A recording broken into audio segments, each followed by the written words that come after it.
Bismillahirrahmanirrahim. Assalamualaikum warahmatullahi wabarakatuh. Waalaikumsalam warahmatullahi wabarakatuh. Alhamdulillahirabbil alamin wa bihi nasta'in ala umurid dunya waddin. Asyhadu an la ilaha illallah wahdahu la syarikalah wa asyhadu anna sayyidana wa nabiyana Muhammadan abduhu wa rasuluhu la nabiyya ba'da. Allahumma shalli wa sallim wa karim ala sayyidina Muhammad wa ala alihi wa sahbihi ajmain. Para pemirsa di mana saja berada di Indonesia maupun di negara lain, di Eropa, di Amerika, di Australia, mungkin juga ada dari Afrika dan sebagainya, karena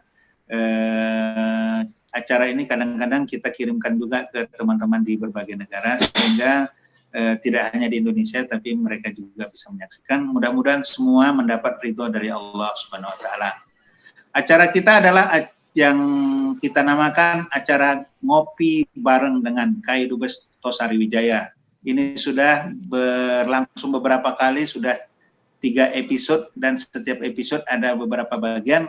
Tapi hari ini kita ingin kembali ke episode 2 karena ada sesuatu cerita yang masih belum terselesaikan tentang perjalanan petualangan Kai Tosari Wijaya.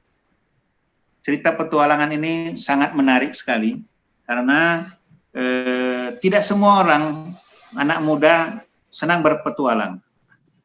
Banyak sekali orang takut, khawatir tentang apa yang terjadi di tempat kalau dia keluar dari daerahnya. Tapi anak-anak muda yang senang berpetualang itu menunjukkan satu ciri bahwa dia akan menjadi seseorang di masa depannya. Nah, itulah dia Kai Dubes, karena memang masa lalunya senang berpetualang. Dalam karirnya kita lihat memang jiwa kepetualangan itu kelihatan saat-saat beliau melakukan kegiatan-kegiatan, khususnya kegiatan politik yang dijalani dari waktu ke waktu bersama sejarah perjalanan bangsa, bersama tokoh-tokoh besar Indonesia, dan akhirnya beliau masih diminta untuk menjadi Duta Besar Republik Indonesia di Maroko. Para jamaah yang dimuliakan Allah, mari kita dengar bagaimana kisah perjalanan Kai Dubes berjalan kaki sampai mencapai 2.100 km. Itu kalau jalan kaki tidak pendek itu. Naik kendaraan aja pun udah capek itu. Dan itu dilakukan berhari-hari dan berbulan-bulan. Tapi nanti kita kepingin tahu apa yang mendorong Kai Dubes ini sehingga kepingin berpetualangan. Kemudian apa yang didapatkan beliau di saat berpetualangan itu.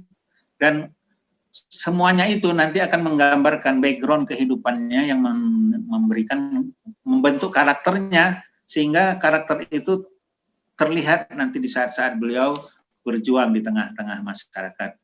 Nah, kalau begitu supaya menghemat waktu dan kita juga udah nggak sabar kepingin dengar dari Kai Dubes sebagai narasumber utama kita. Kai Dubes, assalamualaikum, apa kabar? Waalaikumsalam. Terima kasih. Sehat? Sehat walafiat, Ustaz. Iya, Kai Dubes kabarnya berpetualangan nih.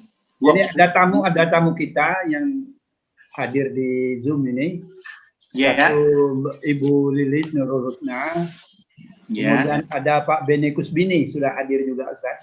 Oh, Beni Kusbini. Ya, Pak Beni Kusbini. Ini sahabat-sahabat saya semua yang pernah bertualang juga dalam berbagai kegiatan. Jadi nanti di akhir percakapan kita undang ya Kai Dubes, mereka memberikan komentarnya ya. Ya, silakan ya. Baik, Ibu Lilis maupun Bapak Beni Kusbini ya. Ya, Pak Beni. Oke. Kai Dubes, boleh kita dengar apa motivasi Kai Dubes dulu, kenapa sampai melakukan petualangan jalan kaki 2.100 km lebih kurang? Ya, terima kasih Ustadz. Jadi kalau zaman now, kalau ingin banyak tahu tentang daerah, kita membuat grup moge Ustadz. Motor gede. Kita bertualang pakai motor gede keliling Pulau Jawa atau mungkin keliling Pulau Indonesia. Tetapi pada zaman saya tahun 50-an, ide yang muncul ini pada waktu saya berumur 16 tahun. Weh. Tahun 1956 awal. Tetapi begini, mungkin pada waktu saya masih anak-anak berada di desa, itu orang tua itu selalu membisikkan sesuatu yang sebenarnya di luar jangkauan pikiran saya. Umpamanya menyebut Soekarno itu pidato di belakang rumah saya, dan itu menjadi pemimpin Indonesia, menjadi presiden Indonesia. Terus bayang-bayang semacam ini lalu mendorong saya untuk tahu banyak. Nah, untuk tahu banyak dengan fasilitas pada zaman waktu itu, saya kira tidak bisa dibandingkan di zaman sekarang.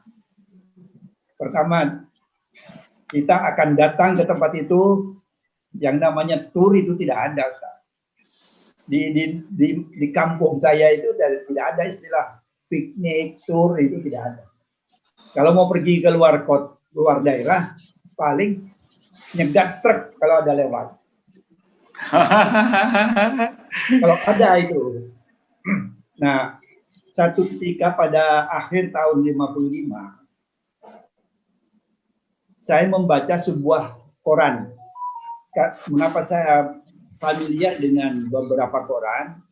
Karena pada waktu itu saya sejak umur 12 tahun, saya sudah menjadi staf sekretariat pengurus cabang Partai NU.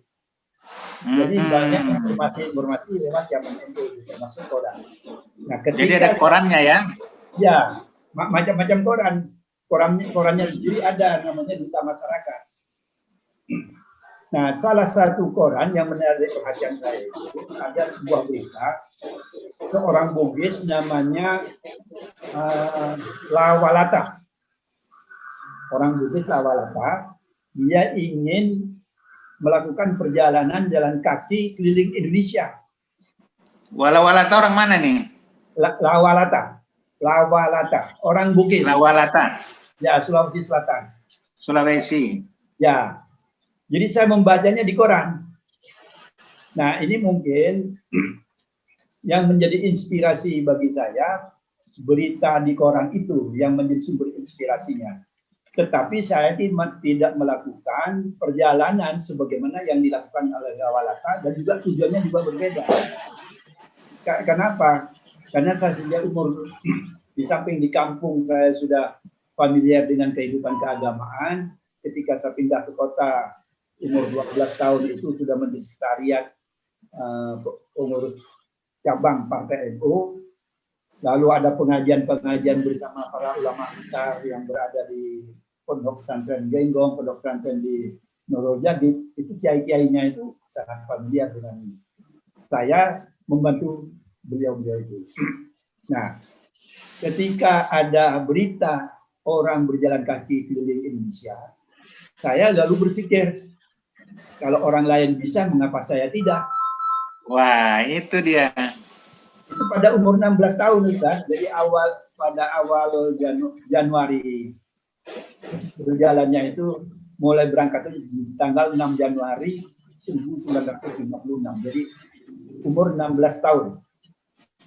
Tetapi ketika saya minta izin kepada orang tua, ditanya, kau mau apa melakukan perjalanan seperti itu keliling Pulau Jawa?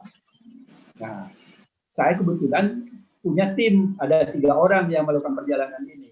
Lalu kita bersepakat apa yang akan kita. Nah, kalau saya, yang pertama sebenarnya ingin pergi ke Istana Soekarno. Oh. Ya, karena sejak kecil lalu diiming-iming oleh orang tua itu, mau sebelum berangkat ke musola, kalau bahasa di kita itu ke langgar, sambil nunggu pergi berangkat menjelang maghrib itu selalu cerita itu orang tua. Ini di belakang rumah saya ini dulu ada rapat umum yang datang Soekarno sama Dr. Aminoto. Itu pemimpin Indonesia. Itu selalu terngiang bagi saya itu. Waktu itu barangkali saya masih umur 6 tahun. Jadi masih sore pergi ke musola, sampai tidur di sana, pulang pagi terus berangkat sekolah. Dan setiap ada kesempatan itu selalu cerita tentang Soekarno. Nah, karena itu lalu saya bersepakat dengan teman-teman, ayo kita jalan kaki sebisa kita keliling Pulau Jawa, tapi tidak usah keliling Indonesia. Tujuannya pertama adalah kita ingin datang bertemu dan melihat istana, bertemu dengan itu dasar utamanya ya. Itu alasan pertama, karena itu suara orang tua yang memberitahukan tentang pemimpin Indonesia. Tapi kayaknya nggak punya planning yang lengkap dengan biaya yang cukup ini. Oh, dulu modalnya modal dengkul, Ustaz. Modal dengkul. Ya tidak ada. Kalau sekarang saya cukup datang ke Pak Beni aja, Pak Beni saya mau pergi. Berapa perlunya, tinggal gitu aja. Jadi dulu namanya modal dengkul atau modal nekat, itu luar biasa itu. Nah, ya, kalau sekarang di Surabaya namanya bonek. Bonek. Ya, bondo nekat. Jadi datang nggak punya ongkos, pulang nggak punya ongkos, pokoknya datang. Tapi kekayaannya luar biasa, Ustaz. Karena tidak hanya ke Soekarno saja, tidak ke istana saja. Tapi yang utama karena saya dekat dengan para ulama, jadi pidato-pidatonya, ceramah-ceramahnya itu selalu saya dengar. Jadi kita ingin juga melakukan ziarah ke makam Wali Songo di seluruh Jawa. Jawa. Tapi kalau dipikir-pikir ngeri juga bagaimana makannya, kalau sakit di jalan, kalau nanti ditabrak mobil dan macam-macam, itu dari mana biayanya? Ya, itu tidak dipikir, Ustaz. Tidak dipikir. Karena kita berserah kepada Allah itu. Luar biasa. Jadi memang betul, memang bondo nekat. Cuma nekatnya keberanian saja. Kalau tidak ada keberanian, saya kira tidak akan terjadi. Jadi kita ingin melakukan perjalanan untuk ziarah ke makam Wali Songo. Lalu kita ingin bersilaturahim dengan para ulama. Dan dalam usia pesantren-pesantren, bertemu dengan ulamanya, tinggal di pesantren 1 hari, terus berangkat pagi, begitu. Jadi di luar dugaan, ternyata setelah dewasa saya merasakan itu perjalanan yang luar biasa bagi saya. Jadi banyak pengalaman yang kita dapat, banyak tantangan yang kita hadapi. Contohnya begini, karena jalan kaki itu dimulai dari satu kota ke kota. Itu saya punya catatan sebenarnya, berapa kilo ini dan dijalani dalam berapa. Targetnya jam 6 pagi berangkat, jam 6 sore berhenti, itu targetnya. Nah, itu perjalanan itu kita hitung. Setiap hari saya menghitung. Nah, selama 1 hari itu apa yang terjadi, ketemu dengan apa yang kita lakukan, itu semua ada catatannya. Cuma sayangnya pada waktu itu saya belum punya minat untuk mengumpulkan dokumen-dokumen ini, apalagi yang namanya foto. Tidak ada itu foto-foto itu. Itu kan perjalanan pada tahun 56. Mbak Lilis belum lahir itu. belum lahir. Pak Beni juga belum lahir itu. Itu jalan-jalan terus kapan singgahnya, kapan makannya, kapan istirahatnya tuh Kai? Ya. Jadi perjalanan itu perencanaannya dari kota ke satu kota berikutnya.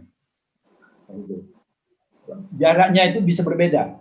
Yang terpendek ada 11 kilo. Itu perjalanan 1 hari. Mengapa cuma dapat 11 kilo? Bisa jadi pas hari Jumat itu kita jumatan di masjid. Nah, kalau pas baju sudah kotor, sesudah Jumatan itu tidak terus berangkat. Cuci baju dulu, dijemur di masjid. Ya, kalau sore itu tidak kering, ya langsung dilipat, tetap dibawa. Kalau waktunya masih ada, apakah 2 jam, 3 jam kita mau berangkat.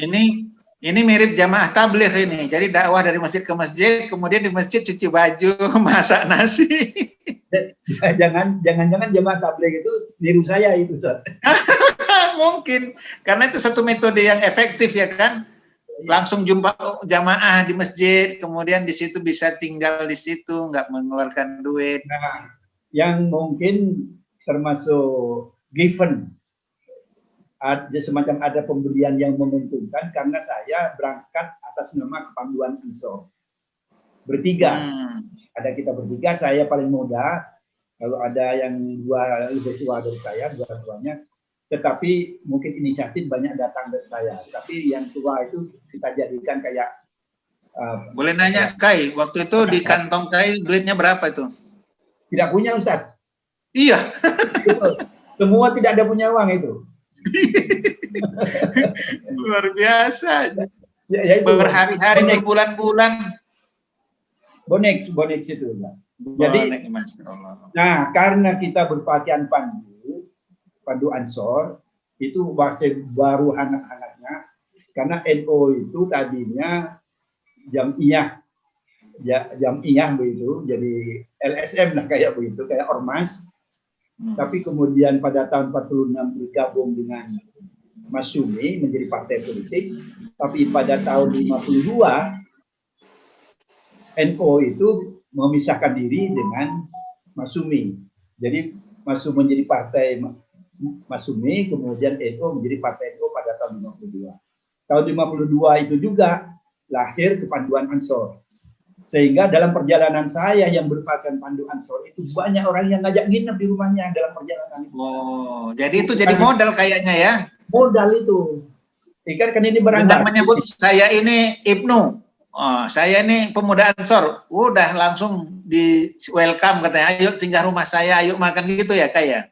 Oh, kalau makan ternyata yang kita pikirkan bagaimana cara makan kita tidak serahkan kepada Allah, ternyata makanan sepanjang jalan itu lahir. Dan iya. Jadi diserahkan pada Allah, rupanya yang bertanggung jawab orang NU juga. Ya. Jadi tanpa kita tahu, tanpa kita kenal, tapi ya, tanda-tanda kita pakai Pandu Ansor, artinya mereka menerima dengan baik.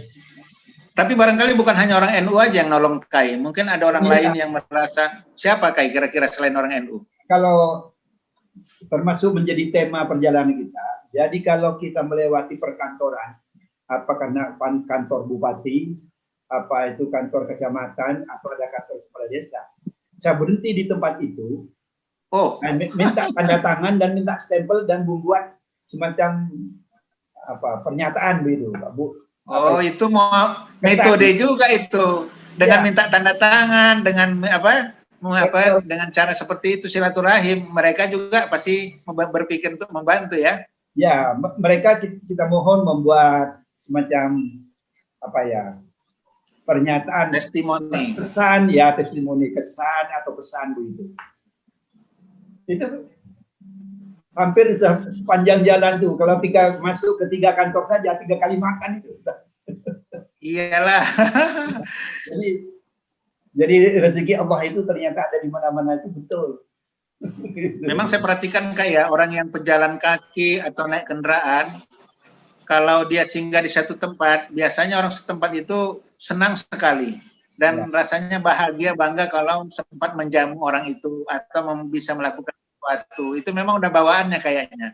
Kita ngalamin itu. Jadi perjalanan saya itu awalnya dari kota Keraksaan yang sekarang menjadi kota Kabupaten Probolinggo, itu 25 kilo ke kota Probolinggo. Itu 25 kilo. Saya hari pertama itu 25 kilo. Sesudah itu dari Probolinggo itu ke Pasuruan. Pasuruan itu 38 kilo. Satu hari. Tapi bermalamnya tetap mencari kantor NO, mencari kantor GP Ansor, kantor Pandu Ansor, gitu. Kantor IPNO, gitu. Tapi kalau IPNO itu saya sudah agak usianya kan lahirnya di tahun 54. Kalau Pandu Ansor ini lahirnya tahun 52, jadi lebih tua. Berarti ketika singgah di kantor-kantor NU itu jumpa tokoh-tokoh besar juga ya, Mas, itu kan banyak tokoh besar. Siapa aja yang dijumpai, pernah jumpa waktu itu? Ya, kalau di perjalanan hampir semua pengurus cabang, ketua cabang itu saya ketemu. Saya berjumpa dari siapa namanya itu semacam kayak di interview itu. Kemudian tetapi di kota-kota besar seperti di Surabaya itu Lanjut Kai. Ya, saya di Surabaya itu bertemu dengan pengurus wilayah NU, ketemu dengan pengurus wilayah Ansor, ketemu dengan pengurus wilayah Kepanduan Ansor. Jadi semua memfasilitasi semua. Kamu sekarang mau kemana? Oh, jalannya ke sini. Jadi sangat sangat dapat bantuan dan pertolongan orang-orang yang di luar pikiran saya itu. Tadinya saya kan cuma nyelonong saja pikiran saya itu, tapi ternyata tidak sesulit yang kita pikirkan. Jadi fasilitas itu datang. Ketika datang, ketika di Surabaya, kita ziarah ke Sunan Ampel, karena itu memang tujuannya ke cari Sunan Ampel. Di Sunan Ampel itu banyak orang yang bersimpati, Ustaz. Jadi ada yang kayaknya kepingin memberi sesuatu, tapi saya menolak. Karena jangan sampai di kesepakatan kita dianggap sebagai orang pergi cari minta-minta. Nah, kita tutup itu. Tetapi ketika di Tuban datang ketemu dengan Pak Bupati, nah, Pak Bupati itu kamu butuh bantuan apa pada saya? Nah, itu pertanyaannya Pak Bupati itu. Kebetulan bupatinya itu orang NU. Dan sepatu saya sudah bolong itu, Ustaz. Dari kota saya sampai ke Tuban sepatu sudah bolong yang di belakang. Sampai bolong sepatu ya karena jalan ya? Iya, sampai bolong. Itu sampai pulang sampai di rumah itu saya habis 6 setel sepatu. Wah, itu nggak pakai modal ya, dimodali di jalan aja dari Allah Subhanahu Wa Taala ya? Di jalan ya. Ada pejabat yang orang NU ternawari, kita minta. Bahkan ya, tidak saya duga, yang saya tahu sekarang bapaknya Kamelia Malik. Woi, namanya Jamaluddin Malik. Itu ketua pengurus besar, salah seorang ketua pengurus besar NU pada waktu itu tahun 54 itu, 56 itu. Dia juga pengurus Les Bumi, lembaga seni budaya Muslim Indonesia yang memproduksi film-film besar. Justru saya juga dapat sepatu dari beliau. Turun ke anaknya ya, Kamelia Malik ya? Iya, termasuk itu Albar itu. Ahmad Albar ya? Albar itu kan anaknya Jamaluddin Malik juga. Coba bayangin, pada umur 16 tahun saya sudah kenal dengan bapaknya Kamelia Malik, tapi dengan anaknya saya baru kenal ketika saya menjadi tahun 98 ketika menjadi badan pekerja di MPR. Ada sebuah acara Kamelia Malik yang lagu-lagu dangdut, baru kenal, tapi bapaknya berapa puluh tahun sebelumnya juga kenal. Oke, karena waktu kita terbatas juga, Kai tadi sudah Kai sudah menerangkan bahwa jumpa tokoh-tokoh NU. Kemudian tadi ada juga cerita tentang mengunjungi makam Wali Songo. Bagaimana ceritanya? Udah semua makam itu dijumpai saat perjalanan ini? Alhamdulillah, semua kita lewati. Yang 9 itu, bahkan ada ulama-ulama di luar yang 9 juga ada. Jadi kita datang. Jika di jalan itu ada informasi bahwa di sini ada makam ulama, kita datangi, kita ziarah di situ. Apakah ada memang niat kepingin mendatangi Wali Songo dan apa motivasinya? Ya, kalau di kalangan NU itu kan kita ingin berkah. Berkah ya dari ulama ya. Ya. Jadi kan selalu kita berdoa agar perjalanan kita, hidup kita itu bisa bermanfaat, bisa diberkahi oleh Allah itu. Ya, kita biasa-biasa berdoa. Di semua 9 Wali Songo kita datangin. Lebih dari itu juga. Tapi ada unsur rekreasinya juga barangkali. Dulu kan ada turis religi ya. Oh iya, saya memang itu secara tidak langsung juga itu semacam turis juga, tetapi tidak menjadi tujuan utama, tapi dengan sendirinya kan terlibat. Waktu ke makam Wali Songo itu ada ulama-ulama yang dijumpai siapa aja, Kai? Kalau di dalam perjalanan tidak. Jadi pamannya begini. Oh, oke. Pada satu saat saya itu sakit ketika di Tuban. Karena batuk-batuk, kemudian di leher itu kayak ada alergi begitu. Oleh Pak Bupati itu, kamu jangan pergi dulu, pergi periksa ke rumah sakit. Karena orang NU itu bupatinya, rupanya memperhatikan. Jadi saya ke rumah sakit, diperiksa, kemudian saya harus diopname selama 3 hari. Sementara teman saya sehat.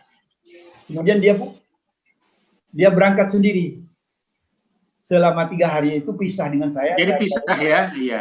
Iya, dia berangkat. Nah, berhentinya dia 3 hari itu di Lasem. Lasem itu sebuah kota kecil, tapi pusat pesantren dekat Rembang. Sebelum Rembang, sesudah Sarang. Saya jadi hafal itu artinya itu. Karena Sarang itu tempat pondok pesantrennya Kiai Maimun Zubair.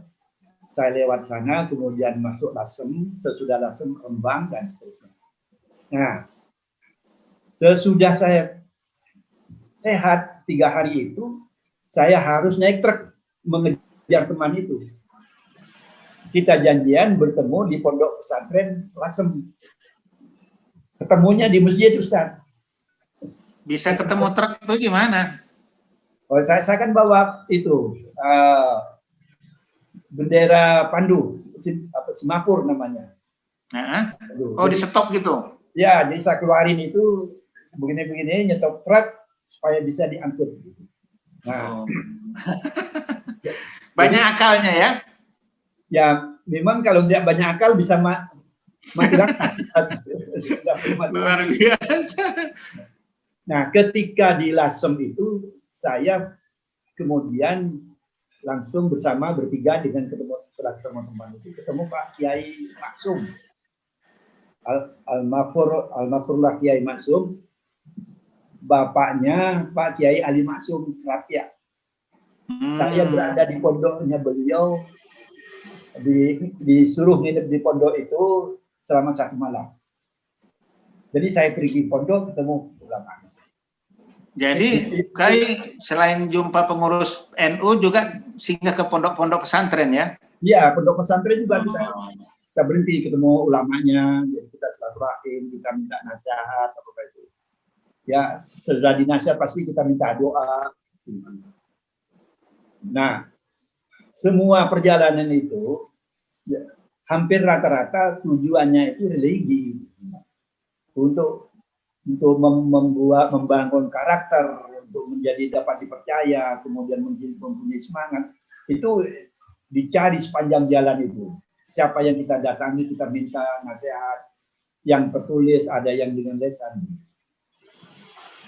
Dan tantangannya tidak sedikit, Ustaz. Seperti sakit di jalan itu bagaimana kita menghadapinya. Terus gimana? Yang ngobatin siapa? Yang membiayain siapa? Sembuhnya bagaimana tuh? Pada zaman itu kan kalau ke rumah sakit itu kan nggak bayar.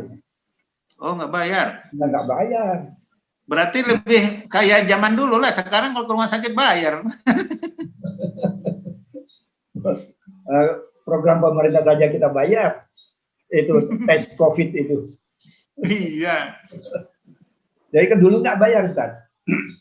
Jadi alhamdulillah pada jam itu kan menurut saya, perhitungan saya itu baru 11 tahun Indonesia merdeka itu sebenarnya sekolah nggak bayar, kemudian ke rumah sakit juga nggak bayar, tapi memang banyak hal yang kurang. Umpamanya tekstil tidak terlalu banyak, pakaian sepatu tidak terlalu banyak, sehingga untuk mendapatkannya itu agak susah. Tetapi kemudahan-kemudahan banyak terjadi. Jadi Kai tadi ya jalan, kemudian singgah di masjid-masjid, kemudian singgah di toko-toko NU, kemudian bupati-bupati, kemudian ke pesantren-pesantren, kemudian ke kuburan Wali Songo, banyak sekali. Tapi saya dengar ada jumpa seniman juga itu, macam Usman Ismail. Jadi saya sebut ketemu dengan ketua PBNU yang namanya Jamaluddin Malik. Jamaluddin Malik ini ketua Persatuan Seniman Film Persari namanya. Persari. Jadi dia punya memimpin sebuah lembaga di samping di PBNU, dia memimpin sebuah lembaga seni dan kebudayaan NU namanya Les Bumi, Lembaga Seniman dan Budayawan NU. Itu grupnya itu Jamaluddin Malik, saya ketemu dengan beliau. Asrul Sani, saya ketemu dengan beliau. Di mana ketemu Asrul Sani? Ya, ketemu Usmar Ismail. Wah, itu saya ketemu tokoh-tokoh film semua itu. Ya, tokoh-tokoh film semua. Kemudian saya diminta datang ke perkampungan seniman di Jatinegara. Itu ada perkampungan seniman namanya Perkampungan Persari. Itu bintang-bintang film itu di semua ada di situ rumahnya, Ustaz. Saya datang itu. Jangan-jangan kain ada seniman-senimannya juga dikit, ada pengaruhnya kali ya waktu itu. Ya, saya cuma jadi pengagum aja, Ustaz. Umpamanya, kalau Mbak Lilis atau Pak Beni barangkali kalau saya sebut nama bintang film ini mungkin belum kenal barangkali. Ada namanya Niti Herawati. Itu bintang film perempuan Persari yang paling cantik. Dan belakangan tahun berapa kemudian dia kemudian main di film namanya Tiga Darah. Niti Herawati, ada siapa lagi, 1, 2, 3 orang. Lalu suaminya itu namanya Darussalam, orang yang gagah, tinggi, besar, ganteng. Saya ketemu juga. Jadi pergaulan sepanjang perjalanan itu aneka ragam, Ustaz. Dan itu menjadi inspirasi dan mendorong semangat saya. Jadi bahwa dunia itu tidak kecil, sangat luas dan banyak, dan itu yang harus kita ketahui. Sehingga kita lebih banyak ingin tahu. Sebagaimana juga kita mengapa ingin ke istana bukan sekedar kepingin tahu selesai. Tidak. Dan kemudian saya dilantik jadi dubes kan di istana. Padahal pada umur 16 tahun saya sudah pergi ke istana itu. Terus gimana ceritanya ke istana? Kan tadi niatnya mau ke istana. Ya, sebenarnya niat pertama itu kita karena selalu terngiang dengan nasihat orang tua bahwa pemimpin Indonesia itu yang sampai merdeka namanya Soekarno sekarang jadi presiden dan sebagainya. Saya ingin ketemu, ingin minta nasihat ya. Seperti biasa ingin minta tanda tangan, minta stempel istana begitu.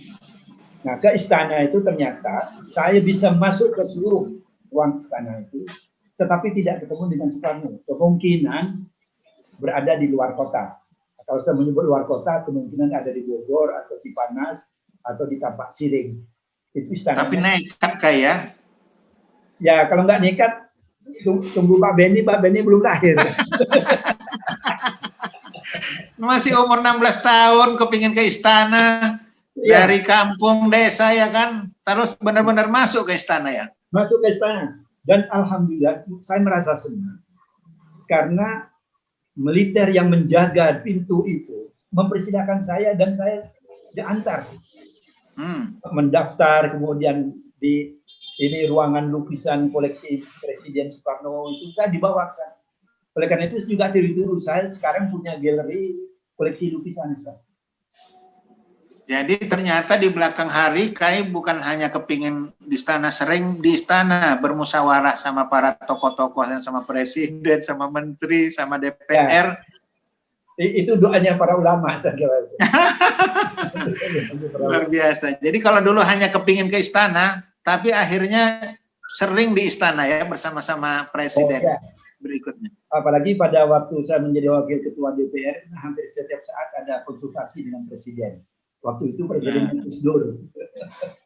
Jadi kelihatannya kayak dalam perjalanan petualangan ini, itu semua unsur-unsur itu ada di dalam pribadi Kai Dubes ini. Pertama misalnya Kai Dubes tadi kepingin ke istana, itu kan leadership kepemimpinan politik. Nah, Kai ada di dunia itu. Ya. Kemudian Kai berjalan ke pesantren-pesantren. Nah, dalam diri Kai itu ada jiwa keagamaan yang kuat, leadership keulamaan ada. Kemudian mengunjungi Wali Songo, semangat atmosfer keislamannya itu kental sekali. kemudian berjalan jumpai tokoh-tokoh, misalnya bupati, camat, itu kan suatu unsur yang membuat Kai itu terbentuk karakternya sebagai pemimpin yang hebat. Memang akhirnya kan Kai sampai 25 tahun di MPR itu, berarti memang perjalanan ini benar-benar memberikan sesuatu yang besar dalam pembentukan karakter. Begitu ya Kai ya?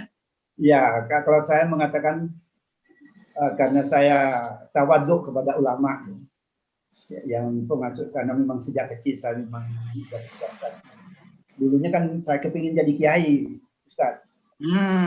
Memang gagal karena oleh bapak angkat saya itu, lalu saya diarahkan ke politik. Tapi saya tidak kalah akal karena mau jadi kiai, karena tidak bisa ke pondok pesantren sehingga jadi kiai tidak jadi. Akhirnya udahlah kalau begitu istrinya aja cari anak kiai begitu. Tapi Kai Dubes ini menjadi kiai politik karena politik Islam yang dijalankan. Ya, saya walaupun waktu itu masih kecil mengamati selama Kai memegang P3, ada di P3, kelihatan P3 itu lebih jujur, lebih santun, orang pun ikhlas mendukungnya. Beda sama sekarang kayaknya. Ya, itu perjalanan waktu itu bisa berkembang, bisa sudah besar. Jadi baiklah Kai, kita sudah 45 menit ngobrol ini, jadi sudah tergambar itu beberapa sisi-sisi perjalanan petualangan ini. Memang kalau diceritakan lebih luas nggak ada waktu kita, tapi kita sudah banyak mendapatkan. Ada lagi yang perlu diceritakan? Nggak, ingin memberikan kesimpulan saja. Jadi perjalanan keliling Pulau Jawa itu saya, yang paling pendek perjalanan satu hari itu 11 kilo, paling panjang 48 kilo. Satu hari 48 kilo. Lamanya 4 bulan 10 hari. 4 bulan 10 hari. Karena kelilingnya itu dari pantai utara Probolinggo, jadi Pantura, terus Surabaya sampai ke sampai Semarang, Demak, Cirebon, itu semua kita lalui sampai Jakarta. Sampai Jakarta, Jakarta ke selatan Bogor saya ke Cipanas, Cipayung, terus Cianjur, terus langsung ke kiri masuk ke Bandung, terus sampai Bandung, Purwokerto, langsung ke Jogja. Pergi pulang jalan? Semuanya jalan-jalan kaki. Oleh karena itu hitungan saya dalam catatan itu jaraknya yang saya tempuh dalam jalan kaki itu ada 2.100 km dalam waktu 4 bulan 10 hari. Tetapi yang saya tetap merasa bersyukur bisa melakukan itu, perjalanan selamat, walaupun banyak tantangan-tantangan. Saya pada satu saat juga pernah ketemu dengan harimau besar di Bandung bagian selatan sana. Tapi rupanya teman saya ini punya ilmu menaklukkan harimau rupanya. Dia mengatakan begini, kita sama-sama makhluk Allah, kita jangan saling ganggu. Kau boleh lewat dan izinkan saya mau lewat. Jadi dia memotong jalan kita jalan bertiga gitu, sudah malam, kira-kira mungkin jam 10, jam 11 malam. Dia melewat gitu di depan kita. Wah. Jika kita bawa senter, lalu teman saya itu ada harimau di depan, tunggu dulu. Nah terus baca mantra-mantra itu tadi. Ya, alhamdulillah selama tidak saling ganggu. Ya, ada beberapa kali dan kegiatan itu, tetapi alhamdulillah perjalanan selamat. Jadi yang paling menantang di perjalanan itu banyak hal, termasuk di Jawa Barat di bagian selatan. Itu ketika saat itu masih terjadi kasus di ITI. Jadi para prajurit itu banyak yang banyak mengingatkan saya kalau berangkat jangan terlalu pagi, kalau berhenti tidak jalan itu jangan terlalu malam. Paling tidak jam 7 baru berangkat, kemudian jam 4 sore. Oh, waktu itu juga keadaan keamanan juga nggak kondusif ya? Kok tidak kondusif di Jawa Barat bagian selatan. Jadi di ITI. Karena di situ masih ada berita-berita tentang pembakaran rumah, pertempuran gerilya begitu. Jadi saya sebelum diakhiri ini mau tanya Kai, kira-kira apa yang paling terkesan dalam perjalanan itu? Apakah ketika sakit atau ada hal-hal yang lain? Ya, kalau kesan saya banyak aspek dalam kehidupan ini yang saya dapati. Jadi bukan, walaupun saya berjalan atas nama kepanduan, tetapi bukan hanya kepanduan itu saja yang berkembang dalam perjalanan. Dan yang paling menarik itu ketika menghadapi sebuah tantangan. Karena kita ada janji bersama dengan teman ini. Semua persoalan harus kita selesaikan bertiga. Tidak boleh pulang sampai di rumah itu ada masalah yang tertinggal tidak terselesaikan. Itu sudah jadi kesepakatan kita. Nah, itu yang menjadi kesan kita, sehingga ketika pulang sampai kembali ke Probolinggo itu, kita sudah mempunyai banyak pikiran yang ingin kita lakukan. Jadi penuh sekarang di otak itu. Dalam usia 16 tahun itu sudah. Wah, luar biasa. Ya. Jadi banyak hal yang sudah kita tangkap, menjadi membanggakan bagi kita sebagai sebuah pengalaman. Dan oleh karena itu saya senang sekali kalau bisa ada program ini, mungkin bisa jadi inspirasi, bisa menjadi motivasi bagi milenial. Kalau orang tua mungkin bagi anak-anaknya. Mengapa anak-anak sekarang lebih banyak terkekang oleh orang tua? Itu barangkali tidak terjadi pada zaman saya. Zaman saya, kalau saya bisa minta izin untuk sesuatu keperluan, asal saya bisa memberikan penjelasan kepada orang tua, tidak ada yang dilarang.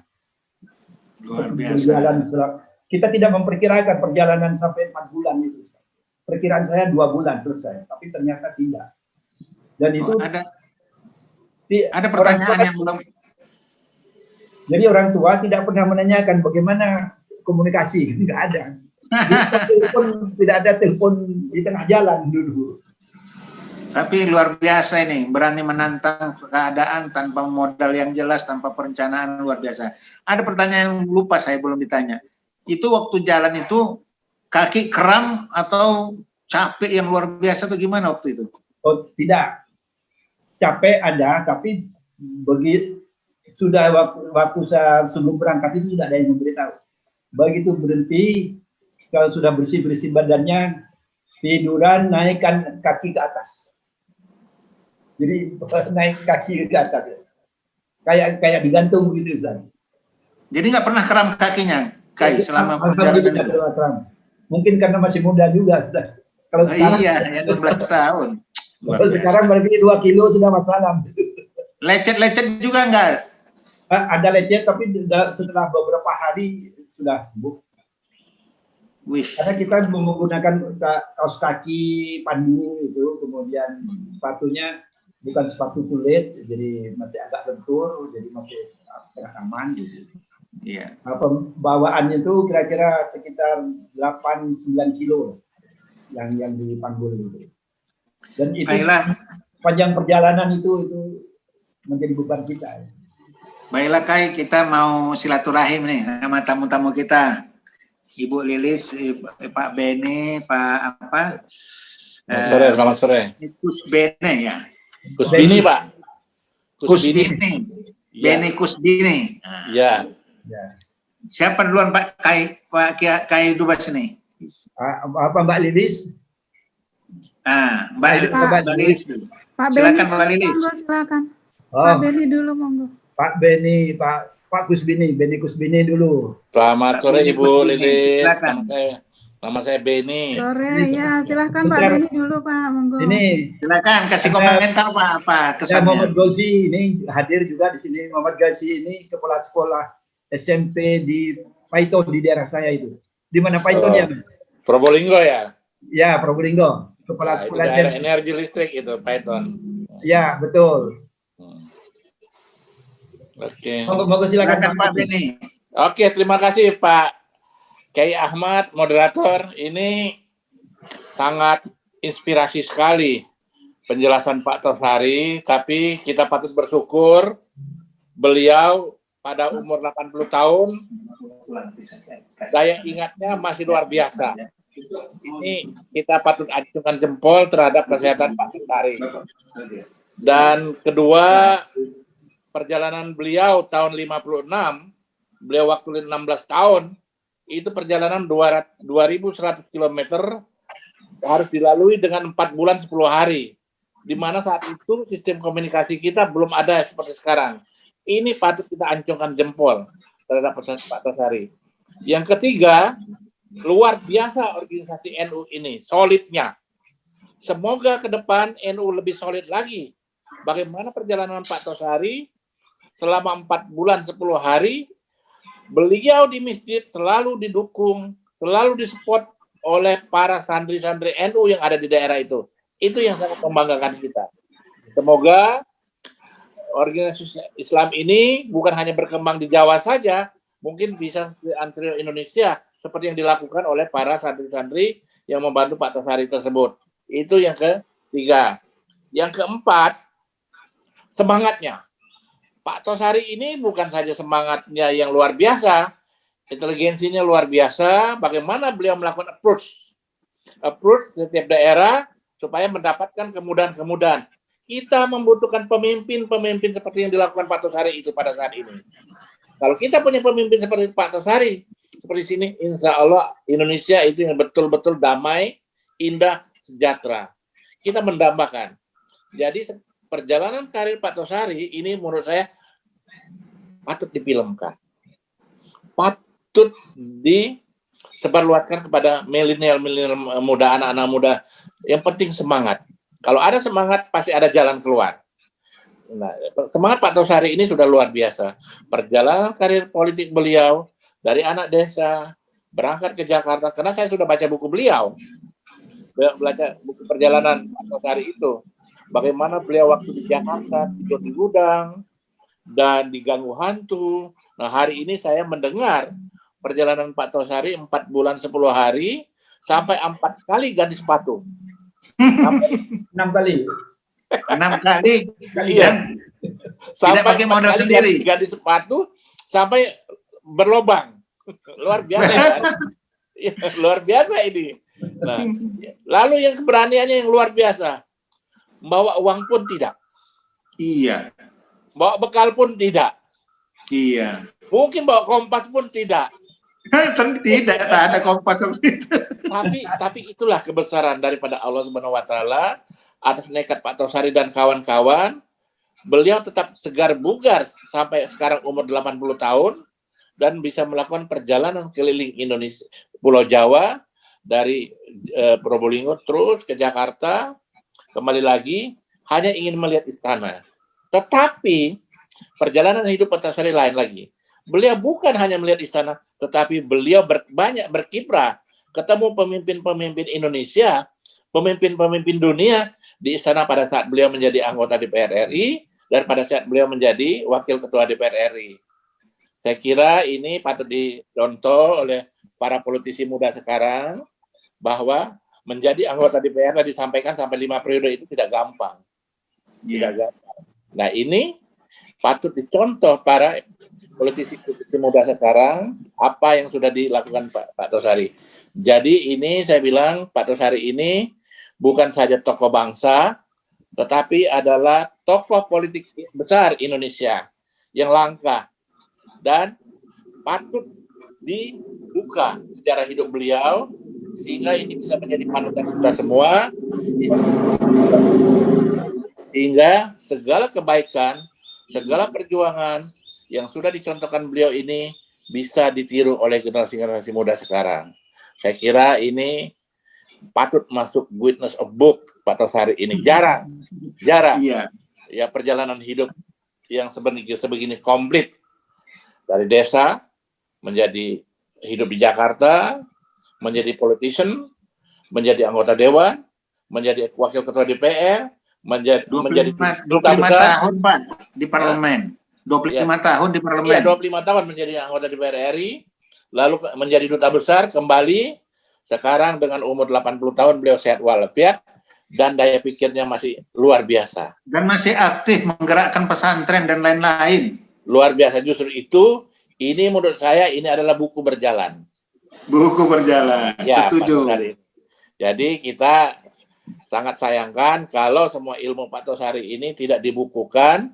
Kalau bisa ada salah satu penulis yang bisa menulis sejarah hidup Pak Tosari secara komplit yang untuk diketahui oleh kita yang lebih muda ini. Saya kira tanggapan saya begitu.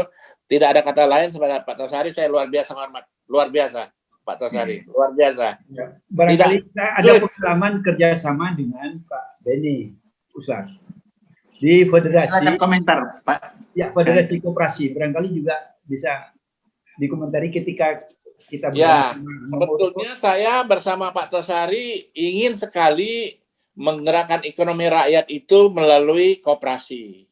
Beliau dulu adalah salah satu pengurus Dewan Koperasi. Beliau juga adalah pengurus koperasi rumah makanan, minuman, dan rokok sebagainya. Dan kebetulan sekarang alhamdulillah saya masih di HKTI.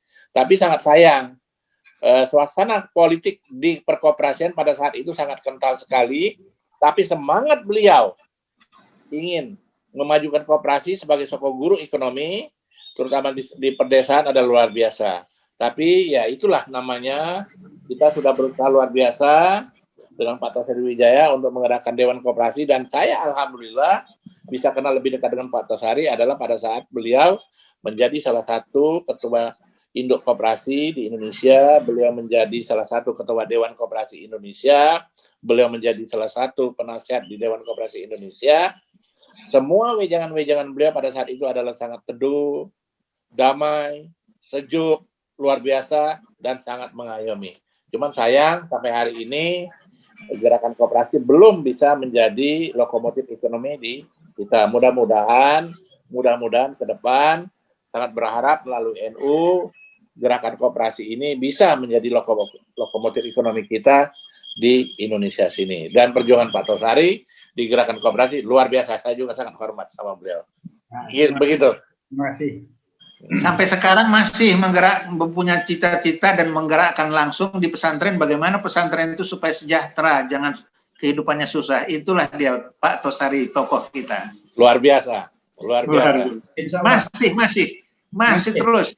Masih Dan jalan. kalau bisa ini dilanjutkan terus dengan episode berikutnya, Pak. Iya. Termasuk. Udah selesai Pak Beni. Kalau udah selesai kita minta komentar dari Cukup, Tosari. terima kasih. Responnya. Ya, terima kasih Pak Beni. Memang. Terima kasih Pak Tosari. Ya, Pak Beni ini atasan saya di koperasi. Dibalik-balik nih. Ada apa-apa, selalu ikut Pak Beni. Gitu. Jadi banyak hal yang kita kerjakan bersama membangun koperasi, tetapi tidak mudah dalam hal ini. Tapi karena tugas-tugas saya yang lain, saya harus tinggalkan koperasi, Dewan Koperasi itu, kemudian diserahkan kepada yang lain. Tapi belakangan saya tidak dengar lagi sampai di mana itu Dewan Koperasi.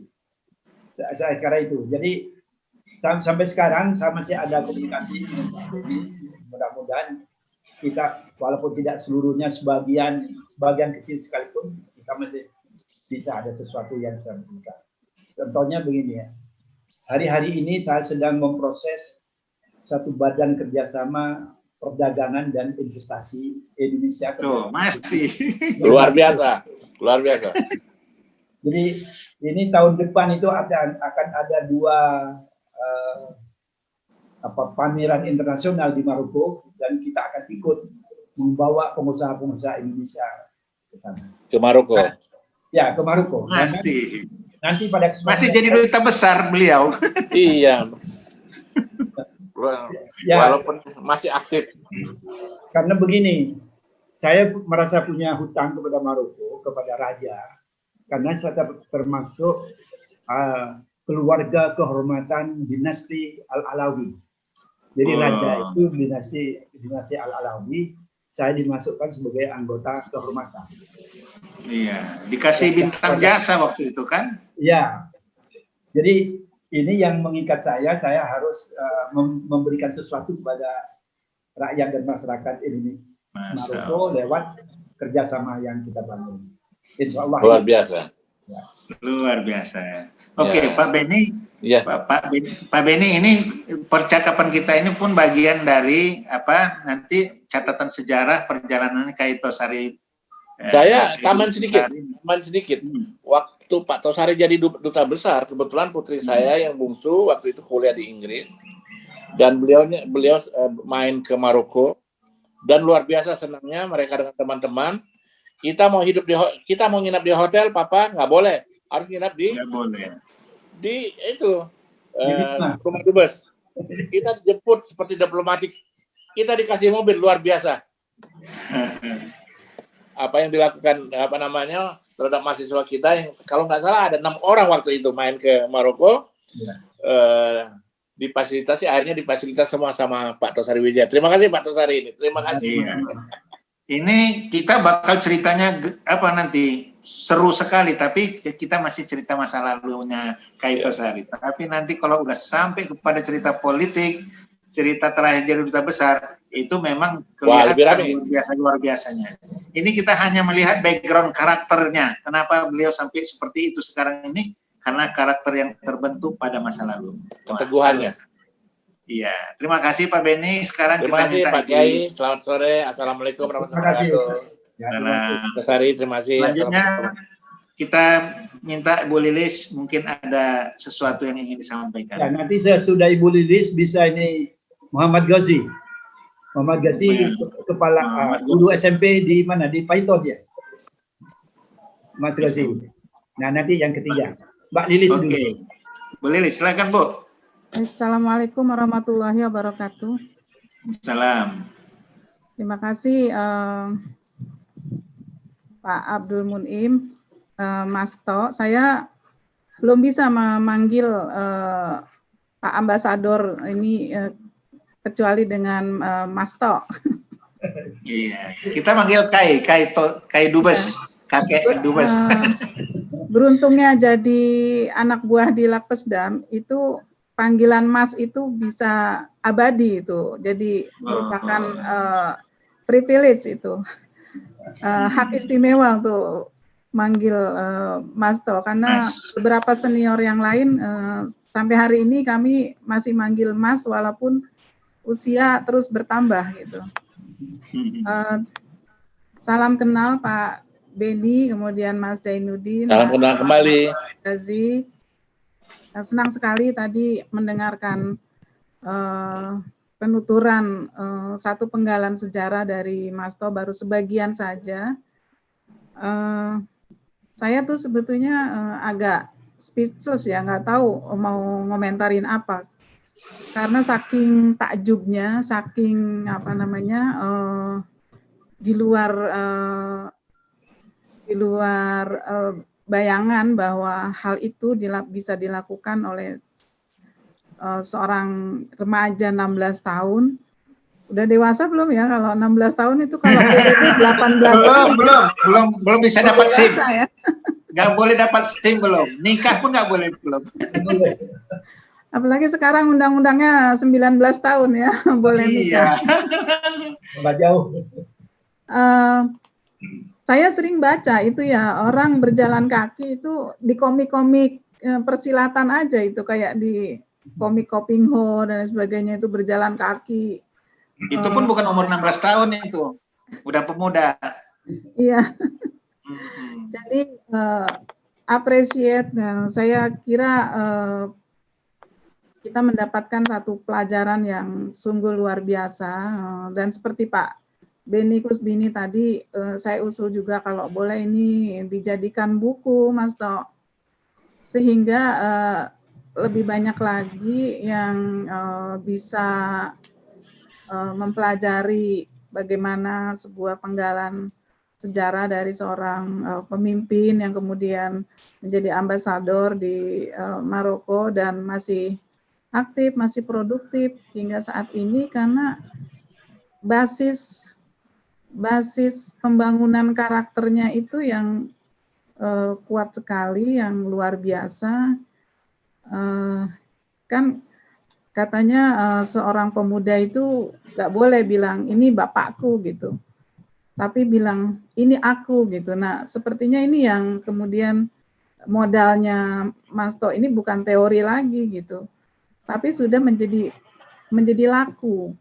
Jadi kalau sebuah nilai, sebuah apa itu namanya, sebuah prinsip, sebuah power, sebuah kekuatan, itu kan katanya prosesnya kan kita mendengar tuh ya, mendengar. Kalau mendengar terus kemudian bisa masuk kuping kiri, kuping kanan. Tapi kalau Mas To ini kan terinternalisasi. Nah, tidak cukup terinternalisasi di dalam diri, kemudian disimpan sendiri, tapi ini menjadi laku. Nah, itu tingkat paling tinggi dari sebuah nilai, dari sebuah prinsip, dari sebuah power itu kalau dia udah jadi laku. Jadi ini yang saya kesan saya betapa Mas To ini sudah membangun basis kepribadian dan power dan energinya yang kemudian sampai hari ini menjadikan beliau masih tetap banyak inisiatif dan bermanfaat bagi bermaslahat, bermanfaat bagi masyarakat, bagi publik, nggak cuma mikirin diri sendiri. Nah, saya kira ini semua adalah karena itu tadi. Tapi memang luar biasa ya, orang tua ngizinin gitu, mungkin karena waktu itu anak soleh kali ya. Dipercaya gitu. Dan di sepanjang jalan kan seringkali kalau ya saya mau usul itu, kalau ada buku yang ditulis, kalau misalnya berseri, perjalanan jalan kaki keliling Jawa sekian bulan dengan sekian sepatu sampai istana, sayang ya nggak ketemu Bung Karno waktu itu. Itu kalau dibikin terpisah gitu, kayak serial gitu, terus dengan bahasa milenial. Kalau misalnya ya saya sih berharap banget nih ya, milenial sekarang itu kan banyak sekali ya tantangan mereka. Dunia media sosial kan memang memberi kemewahan, mereka dapat segala macam informasi dari manapun, tetapi kemudian justru seringkali kan masalahnya ada di situ gitu, tidak tersaring, tidak terfilter, jadi sampah juga ikut masuk tercerna sama anak milenial ini. Nah, kalau ada buku ini, bukunya kan bisa juga dibikin e-book misalnya kayak gitu, sehingga bisa dibaca oleh milenial dengan bahasa yang lebih, itu barangkali misinya Mas To untuk memberikan manfaat kepada anak-anak kita, generasi muda, remaja-remaja itu akan menularkan spirit dan perjuangan itu menjadi. Kenapa kemudian saya kok melihat Mas To ini walaupun sudah jadi pemimpin politik berpuluh tahun, kemudian jadi ambasador, tapi masih tetap humble. Saya kira saya udah dilupain, nggak taunya masih diingat, masih menyapa. Terima kasih sudah diundang. Pelajaran lain ya yang saya petik itu, figur inspirator itu figur yang memberi inspirasi Mas To memang sangat penting. Jadi dari orang tua, kemudian ceritain tentang Bung Karno, itu menjadi sebuah spirit untuk melakukan tindakan, aku harus pergi ke Jakarta dan lain sebagainya itu dengan iming-iming istana, tapi kan tidak banyak sekali anak yang diiming-imingin tentang mimpi ini, gagasan-gagasan besar dan lain sebagainya, tapi cuman Mas To aja yang mau pergi. Tidak ada yang modali, tidak ada yang ngasih arahan. Nah, makanya kemudian sekarang kita yakin ya, Bismillah, walhamdulillah, wala haula wala quwata illa billah, itu membawa rezeki di sepanjang jalan. Tapi saya juga kok masih percaya ya. Tapi itu harus tingkat tinggi tuh, tawakal tingkat tinggi. Ini umuran 16 tahun sudah tawakal tingkat tinggi, kan luar biasa. Iya, betul. Saya masih percaya komunitas NU, ini Mas Gazi kan tinggal di Python ya Mas? Nah, saya kok masih mau percaya ya, bahwa komunitas NU sampai hari ini, karakternya, perilakunya, cara menerima orang, itu masih seperti itu.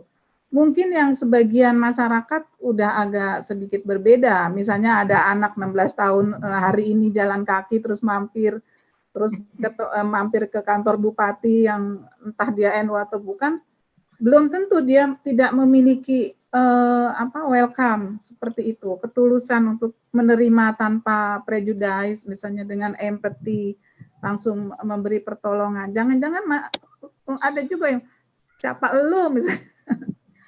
Ya, semoga tidak ya. Semoga hari ini cara kita menerima orang terlebih lagi, nggak tahu masuk Ibnu Sabil nggak itu, astaga. Itu karena sikapnya Kai Dubes itu masa kecil itu santun, jadi orang kagum, simpati, langsung kepingin membantu. Iya, saya kira sampai hari ini itu. komunitas NU masih di situ.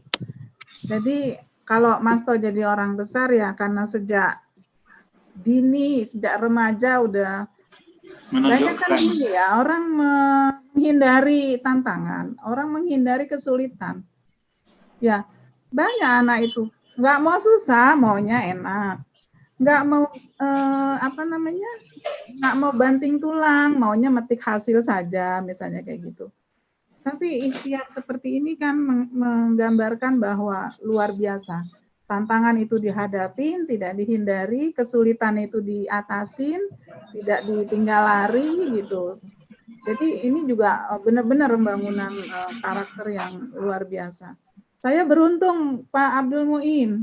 Iya. Kita menjadi anak buahnya, timnya Mas Tosari ini di satu penggalan lain ketika Mas To ini aktif di DPP pengurus Ansor, tadinya Pandu Ansor Nun jauh di sana, terus kemudian jadi pengurus pusat Ansor, kemudian komisi rokok waktu itu ya, terus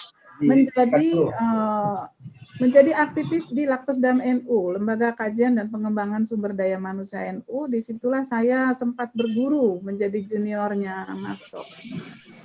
Catatan saya ketika itu, saya mau mengatakan bahwa dalam salah satu penggalan perjalanan aktivitas saya sebagai aktivis juga, Mas To ini menjadi mata rantai yang sangat penting juga bagi saya, di mana saya sempat beririsan dengan Mas To. Jadi saya semakin mengerti sekarang kenapa beliau sangat inklusif, sangat ngayomi, sangat memberi kesempatan kepada juniornya, memberi ruangan, memberi kepercayaan. Saya waktu itu masih belum senior ya, boleh dikatakan masih junior.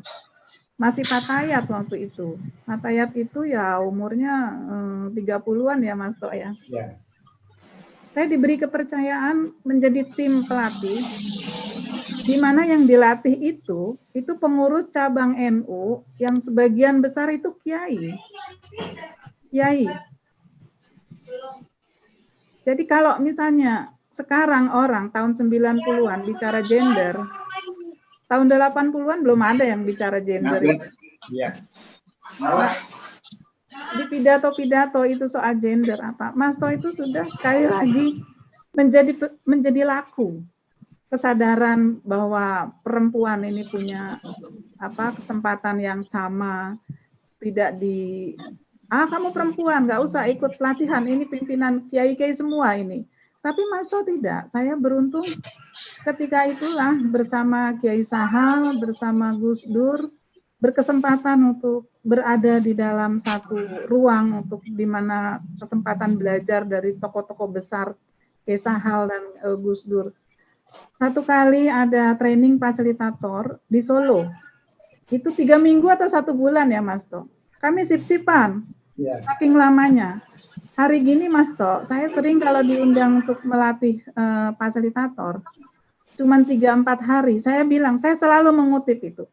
Zaman dulu Lakpesdam dengan Mas To Sariwijaya, itu kalau bikin training fasilitator, itu 1 bulan, bukannya 4 hari, saya bilang gitu. Jadi kalau 4 hari ini mau dapat apa? Ini semoga bukan fasilitator KW, saya bilang, bukan fasilitator abal-abal, tapi kami percaya bahwa Anda semua punya kapasitas untuk menjadi laduni gitu.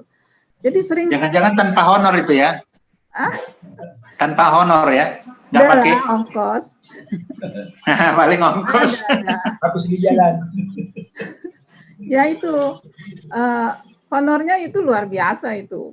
kesempatan yang tiada terhingga karena kita mendapatkan sebuah kesempatan, dan itu kayak ibarat dunia persilatan tuh kita diberi kesempatan untuk meningkatkan ini kita gitu, level-level kita gitu, semakin tinggi kita semakin banyak kita turun ke berbagai provinsi dan lain-lain. Kalau sekarang mungkin saling mengganjal malah ya.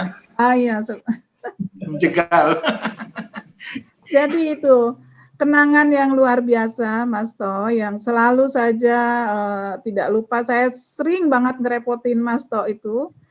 Satu kali saya tidak punya telepon waktu itu karena tinggal di Keranji, masih pedesaan banget tidak ada telepon. Saya sempat ngerepotin karena menerima berita duka itu, Mas To ke rumah untuk memberitahu ini ada berita duka, karena teleponnya satu-satunya telepon yang saya tahu yaitu teleponnya Mas To itu. Semoga dimaklumin dan dimaafkan kalau itu merepotkan. Gitu Pak Abdul Munim. Luar biasa kalau diteruskan, memang masih banyak, tapi saya usul semoga bukunya berseri itu Mas To ya. Seri Dubes mungkin lain lagi, ntar yang baca para ambasador gitu kan, seri politisi yang baca politisi, tapi yang jalan kaki itu saya berharap milenial itu bisa, anak-anak sekolah, anak-anak Alia, Sanawiyah itu. Demikian kurang lebihnya, mohon maaf. Wassalamualaikum warahmatullahi wabarakatuh. Sebelum komentar dari Kai Dubes, saya sedikit. Memang saya dari sering berdialog sama Kai Dubes ini, komentar orang selalu banyak, Kai Dubes ini seorang pemimpin yang santun. Dia memberi kesempatan kepada orang lain. Tidak ada niat mengganjal, menjegal, nggak ada. Tidak ada niat untuk dapat sesuatu, tapi dia mengkader orang, memberi ruang buat orang, mengkader orang, dan kalau kira-kira sudah dia melakukan sesuatu, dia rela meninggalkan tempat itu supaya dipakai orang lain. Nah, itulah dia Kai Tosari. Kai Tosari silakan kasih respon dulu. Ya, terima kasih. Jadi saya dengan Bu Lilis ini ya 11-12 lah begitu. Jadi kadang-kadang saya membutuhkan Bu Lilis untuk melanjutkan apa yang saya lakukan, dan sebaliknya begitu. Saya juga belajar, dan Bu Lilis juga belajar, jadi saling belajar. Dan ini yang jarang dilakukan oleh kalangan muda sekarang. Saling belajar, saling komplementer, saling melengkapi, itu tidak ada. Sehingga akhirnya egoisme yang muncul. Nah, egoisme yang muncul itu menyebabkan ya kita terpecah belah. Tapi ada satu hal yang lucu, Pak Munim. Waktu saya kira juga dengan Mbak Lilis, waktu kita melakukan pelatihan 10 hari di Martapura, di Kalimantan Timur. Ya, Martapura. Kalimantan Selatan. Kalimantan Selatan, ya, Kalimantan Selatan. Banjarmasin. Banjarmasin, ya. Di daerah itu. Galian-galian yang antik itu. Saya sudah sungguh-sungguh, Mbak Lili juga sungguh-sungguh selama 10 hari. Itu bagi fasilitator itu 24 jam kerjanya. Karena kita bekerja dengan hati, bukan bekerja dengan honor. Bekerja dengan honor, berapa honornya ya segitu ya. Tapi sungguh-sungguh. Idenya itu kalau tidak salah sekitar tahun 90-an. Sekitar 90-an atau 80-an ya, Mbak Lisa. Kita ingin bahwa di NO itu mulai dari pusat sampai ke ranting itu ada sistem manajemen yang menggunakan IT. Jadi manajemen kita tahun 80 itu sudah berpikir manajemen NO itu pakai IT. Nah, Mbak Lilis ini juga motivatornya itu. Nah, biasanya sesudah waktu menjelang penutupan itu ada evaluasi. Evaluasinya bagus, ini ucapkannya, tapi yang terakhir yang nggak bagus. Jadi begini, yang dilakukan oleh Lakus dan Lajnah Kajian Pengembangan Sumber Daya Manusia itu bagus, memberikan pendidikan, memberikan pengetahuan, memberikan harapan, itu diterima. Cuma komentarnya, Ustaz, tapi NU yang lahir tahun 26, sejak 26 sampai sekarang, belum pernah ada kayak begini. Tapi kok nggak bubar-bubar? Ya, jadi rupanya mau ada training perbaikan itu karena takut bubar. Wow. Jadi walaupun dulu tidak pernah ada training, kok ya tetap aja ada NU itu tidak pernah bubar. Jadi saya kadang-kadang agak geli-geli juga komennya itu. Jadi serang ulama loh Ustaz.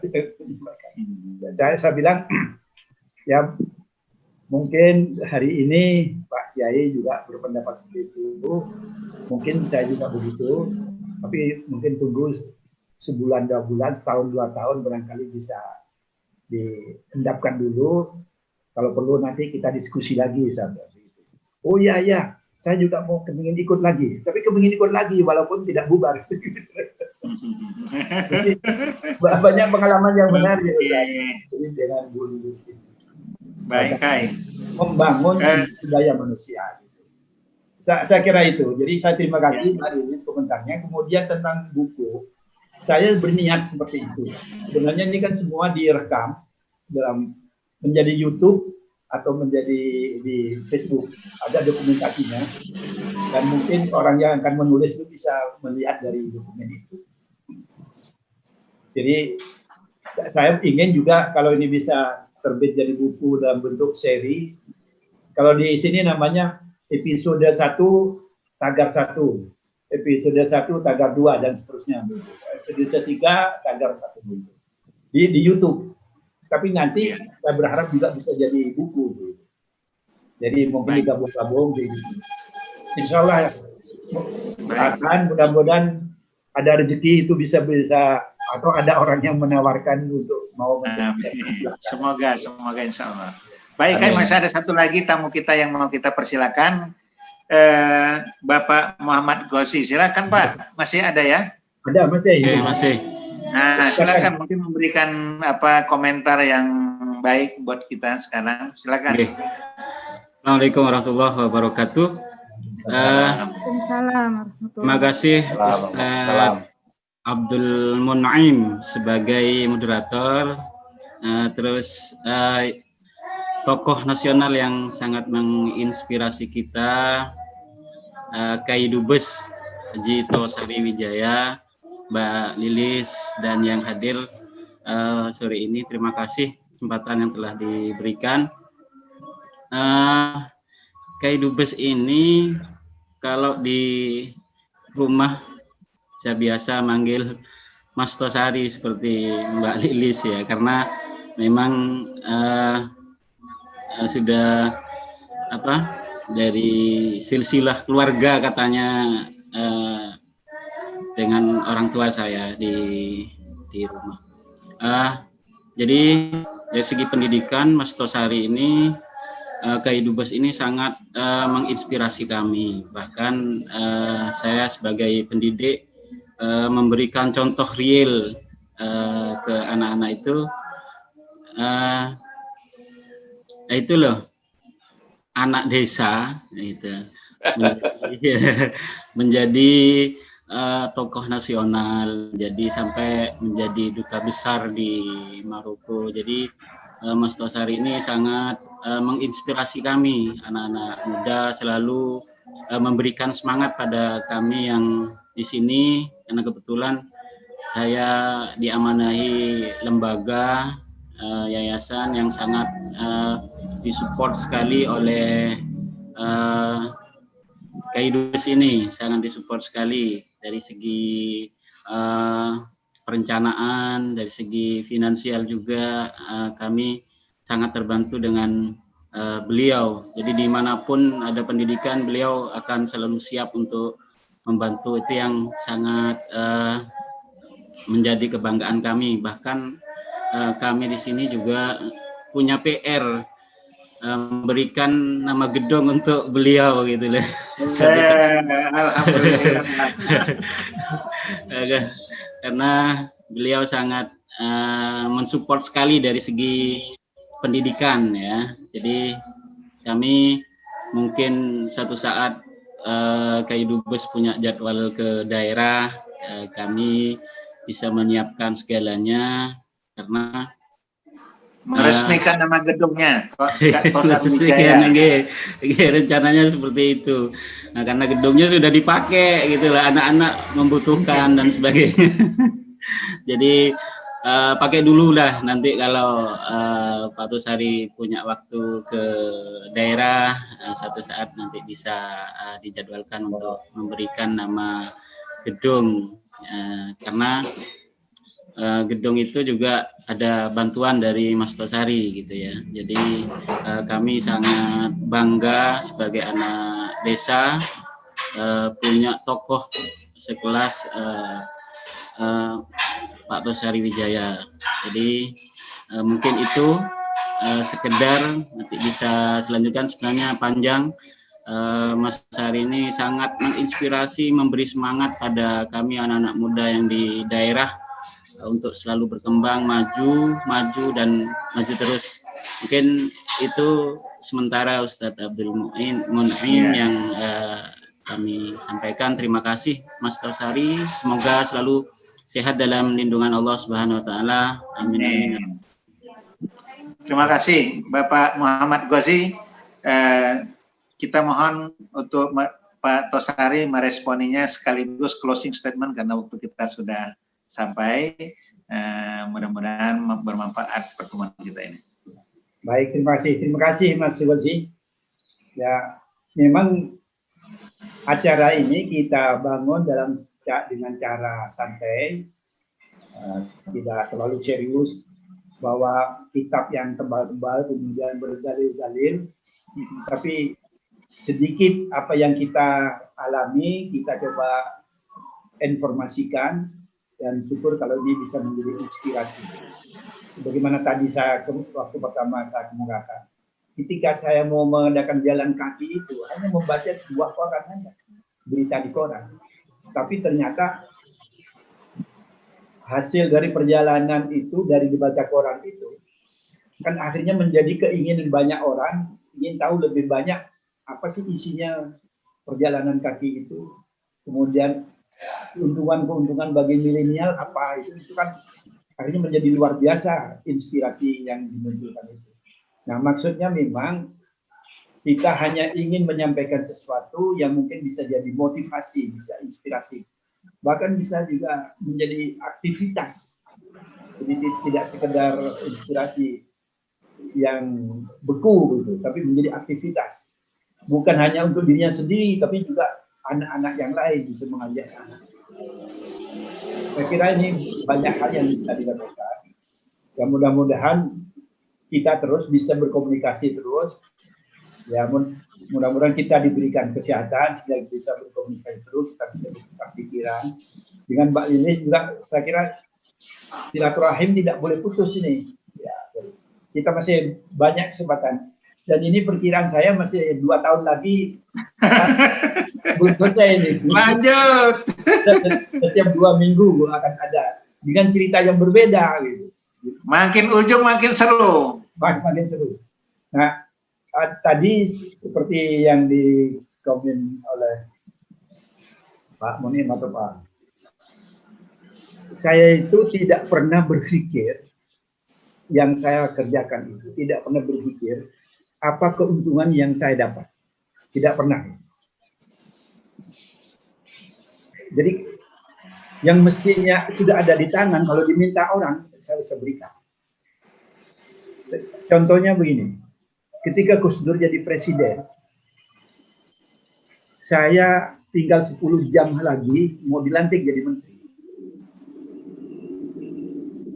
Kemudian Pak Hamzah memanggil saya dengan 1 orang lagi.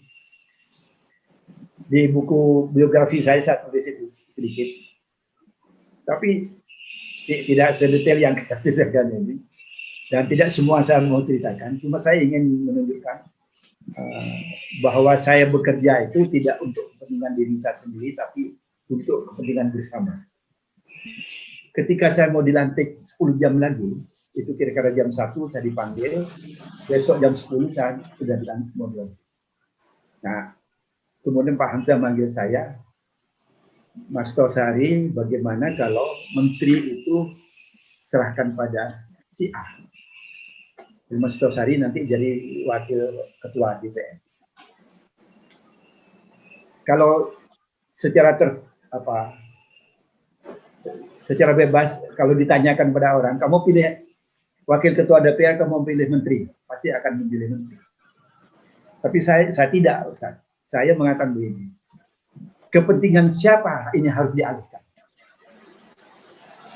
Kalau menyebut kepentingan Hamzah Has sebagai ketua umum atau kepentingan orang lain atau si A, saya pasti mengatakan tidak. Tapi karena dia menyebut kepentingan partai, jadi kepentingan partai itu kepentingan banyak orang. Saya katakan silakan itu dilakukan. Tapi anehnya begini, Pak Hamzah itu terus minta kepada saya, tolong beritahu ke Gus Dur perubahan ini. Oh, jangan begitu Pak, saya sudah diberitahu, saya sudah menerima, masa saya membatalkan. Lalu saya akan mintakan waktu ke Gus Dur, Pak Hamzah yang datang lapor. Ini keputusan partai, minta begini. Kalau Gus Dur menerima, saya siap. Kalau Gus Dur tidak menerima, saya akan ikut Gus Dur. Akhirnya apa? Wah, kalau begitu, tolong saya mintakan waktu ke Gus Dur. Saya mintakan waktu ke Gus Dur untuk Pak Hamzah bisa ketemu. Kalau saya berat dengan jabatan itu, kan saya lebih baik saya alami. Tapi saya sama sekali tidak berat. Karena saya bekerja untuk partai, untuk orang banyak. Apalagi kalau di P3 itu kan jargonnya masuk ke dalam partai P3 itu ada niatnya untuk ibadah. Kalau ibadah itu kan tidak perlu berpikir tentang keuntungan dan kerugian. Itu serahkan kepada Allah. Jadi saya bersilakan. Karena ini untuk kepentingan partai. Walaupun belakangan partainya juga amburadul. Jadi komitmen yang telah dirumuskan bersama itu tidak banyak. Nah, ini mengapa saya ingin sampaikan kepada anak-anak muda itu supaya anak-anak muda kaum milenial itu juga punya kekuatan pada dirinya sendiri, punya power untuk menghadapi masa depan. Jadi harapan saya seperti walaupun kita sajikan dalam bentuk santai, sambil bercanda gitu, sambil minum kopi. Tapi kalau minum kopinya di warung ya bayar sendiri. Kalau di rumah ya buat sendiri di dapur. Buat sendiri. Nah, saya kira begitu, Ustaz. Ya. Jadi terima kasih ke Pak Beni, kepada Mbak Lilis, Mbak Silvi. Mas Zainuddin ini dari mana Mas Zainuddin? Dari Semarang, Pak. Ya, dari Semarang. Ya, asalnya dari mana? Kalau asalnya sekarang lagi kurang jelas. Kalau asalnya Semarang, Pak. Sekarang merantau di Tangerang Selatan. Oh, ada di Tangerang. Ya, lagi kuliah di PTIP. Oh ya. Ya, bagus.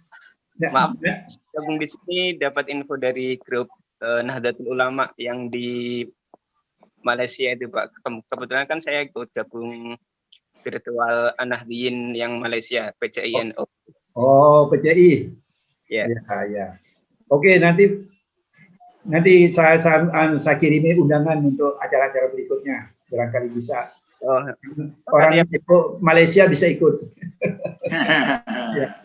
Baik, terima kasih ya Mas Zainuddin ya. Salam untuk teman-teman, Mbak Lilis. Salam keluarga, anak-anak, cucu barangkali sudah ada. Insya Allah udah 2 cucunya. Alhamdulillah. Bukan sudah 2, Mbak. Baru 2 sih. Ya. Kalau umur, alhamdulillah baru 80. Baru 80. Cucu baru 24. Satu. Ya. Dan mudah-mudahan kita diberikan kesehatan, kita bisa ngobrol-ngobrol lagi. Amin, amin. Hal lain yang barangkali juga bisa. Amin, amin. Insya Allah 2 minggu yang akan datang kita akan bicara bagaimana pengalaman saya menghadapi S tahun 65. Waktu di Malang. Ya. Itu Baik. tahun sebelumnya sudah ada gerakan, kemudian pada saat itu, insya Allah itu kita buka pengalaman saya.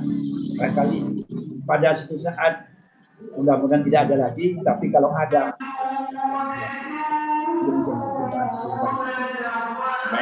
baik, terima kasih Ustaz, terima kasih. Ya, terima kasih. Sudah mau maghrib juga ini kayaknya sudah ada tanda-tanda.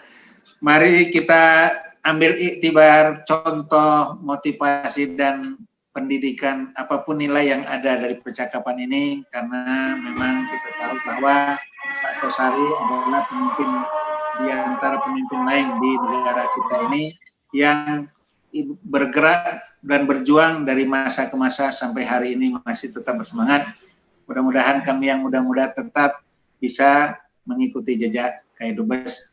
Hal-hal yang baik bisa kita tiru dan kita ikuti. Sampai jumpa kepada 2 minggu berikutnya. Ngopi bareng di rumah masing-masing ngopinya dengan santai, tapi kita mendapatkan sesuatu informasi yang cukup baik. Terima kasih. Terima kasih. Bapak Tungkarib, Bapak Sri Mukminin, mari kita tutup. Assalamualaikum warahmatullahi wabarakatuh. Waalaikumsalam warahmatullahi wabarakatuh. Warahmatullahi wabarakatuh.